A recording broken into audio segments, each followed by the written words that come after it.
कोठिया पर। चली 1 2 3 4।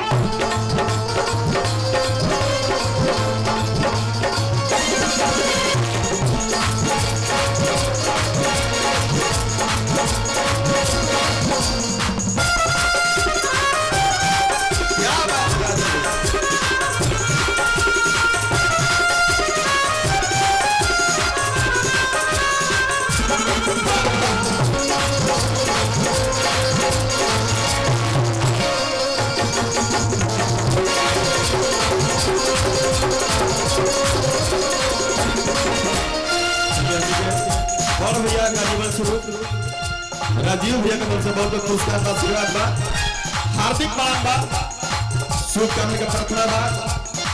कलाकार लोग से सभी निवेदन बा, सोहर मंगल होई ये पुरान कौर होने का रंगारंग करन सो जो दूसरा राउंड में कलाकार जब आई है सब सोहर मंगल होई। अब उसे वाका छोड़ी नहीं रहीले कोठिया पर।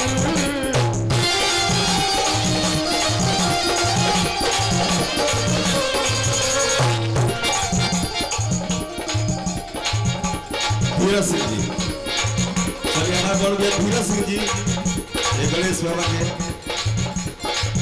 सुमरन में बोले ना को हजारों हजार में पुरस्कार दे रहे हैं। पड़ा था एगो मुड़िया हमारे मत देखिए एगो भूते हम लोग थे राजा में एगो डरा गई रहे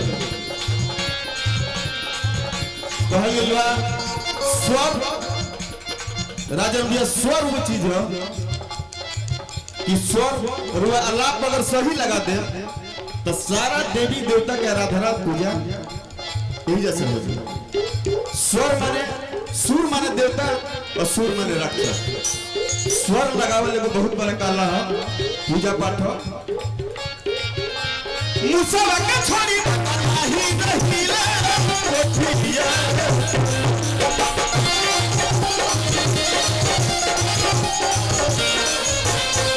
आई ये बाबा आई ये बाबा सुंदर धोती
और देखिए भोजपुरी जगत के एगो ऐसा इंसान आदरणीय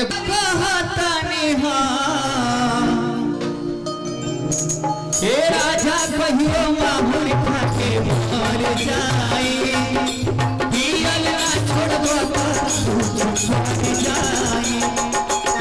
राजा कहियो माहुर खाके मर जाए पियल ना छोड़बो मर जाए।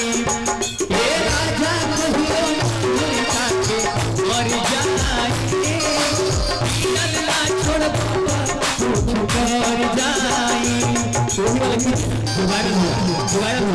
ए राजा कहियो माहुर खाके मर जाए पियल ना छोड़बो मर जाए।